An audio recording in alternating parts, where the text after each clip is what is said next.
doing here is because nothing's changed. The agenda's still ticking on. I was just talking to Wolsey just now about this, and unfortunately the noise overtook, but what I was trying to explain is while we're all being distracted by the spectre of world war, which is actually what's on the agenda is world war, they've been planning it for years, is while we're distracted, behind the scenes in the small print of the news, if you look, they're still cracking on with digital ID. They're not calling it jib passports anymore. I won't use that word, jib passports. They're calling it digital ID now. So they're just changing the language. It's still the same thing.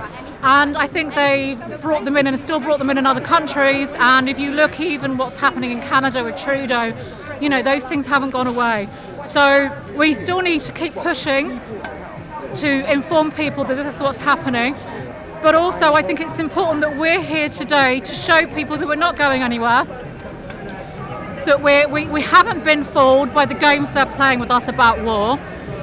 And also I think the central focus is it's about the Human Rights Act now. At the moment they want you to be focused on Russia and Putin. Now I'm not saying you shouldn't look into that, because if you've been questioning the whole virus agenda, the whole jib agenda, and you know you've been lied to, please apply that same logic, that same rationale to what's happening in the Ukraine. Start digging a bit deeper about the Ukraine and you will discover that you're being lied to, completely lied to about what's happening in the Ukraine. Because what's happening in the Ukraine is actually it's bankers that have set this up.